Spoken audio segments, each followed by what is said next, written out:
साथियों नमस्कार। आप देख रहे हैं सुशील कुमार उपाध्याय यूट्यूब चैनल। अपने नहीं दूसरे के काम कर रहे लोक शिक्षा समिति क्या जानकारी आ रही है उत्तर प्रदेश राज्य की तरफ से।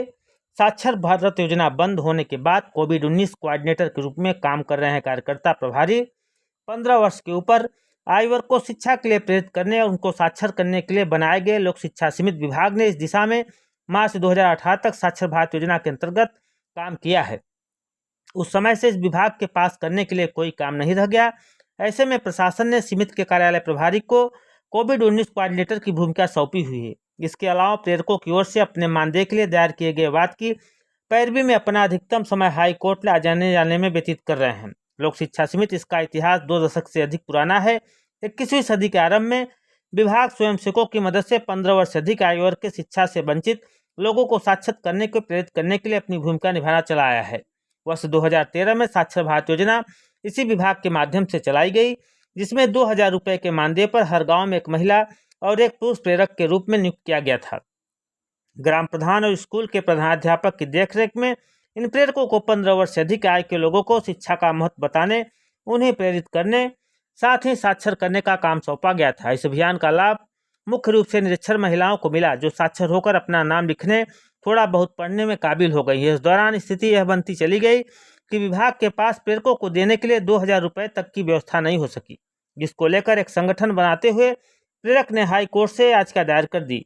वहीं विभाग ने 2018 में साक्षर भारत योजना को बंद कर दिया, जिसके बाद लोक शिक्षा समिति विभाग के पास कोई काम नहीं रह गया है। ऐसे में जिला स्तर पर तैनात कार्यालय प्रभारी के जिम्मे मुख्य काम यही रह गया है कि हाई कोर्ट के विभाग के खिलाफ प्रेरकों को याचिका में पैरवी करते रहें। इसी बीच वैश्विक महामारी कोविड-19 के प्रकोप के हर तरह शुरू हुआ, जिसको देखते हुए उच्च अधिकारियों ने लोक शिक्षा समिति के कार्यालय प्रभारी को कोविड-19 कोऑर्डिनेटर की जिम्मेदारी सौंप दी। तब से लेकर आज तक कार्यालय प्रभारी स्वास्थ्य विभाग कोविड-19 से प्रभावित रोगियों के बीच समन्वय की भूमिका निभाते आ रहे हैं।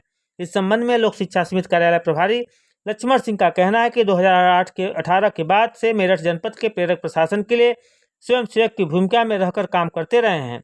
स्वच्छता जागरूकता से लेकर सर्वे काम में हर जगह उनका योगदान रहा है, जिसके एवज में संबंधित विभाग से मानदेय भी मिलता रहा है। विभाग के लिए प्रेरक के रूप में काम करने की एवज में मानदेय संबंधी सभी औपचारिकताएं पूर्व करके उनकी ओर से मुख्यालय को भेजी जा चुकी है। 8 सितंबर से चलेगा नव साक्षर भारत अभियान। लोक शिक्षा समिति के कार्यालय प्रभारी लक्ष्मण सिंह का कहना है कि अंतर्राष्ट्रीय साक्षरता दिवस 8 सितंबर से नव भारत साक्षरता अभियान चलाया जा सकता है। इस संबंध में विभाग के स्तर से मिले संकेत के आधार पर तैयारियां की जा रही है।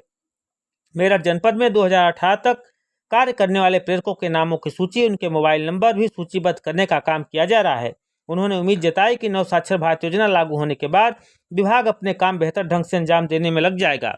अब देखने वाली बात है जिस तरह से 8 सितंबर से नव साक्षर भारत अभियान चलेगा। मेरठ जिले के प्रभारी कार्यालय प्रभारी लक्ष्मण सिंह का कहना है कि मेरठ जिले के जो भी शिक्षा प्रेरक थे उनकी सूची, उनकी मोबाइल नंबर सहित विभाग को भेजा गया है। जैसे नया प्रोग्राम चलेगा सुचारू रूप से चलेगा, लेकिन साथियों जब तक इसमें साक्षरता कर्मियों की सेवा सरकार नहीं लेगी तो यह कागजों पर ही भूमिका निभाता नजर आएगा और न देश साक्षर होगा और देश की स्थिति बद से बदतर होती जाएगी। सरकार को इस योजना को चलानी है तो इसमें शिक्षा प्रेरकों की सेवा जोड़नी होगी, अन्यथा यह भी योजना फ्लॉप होगी। साथियों धन्यवाद, नमस्कार।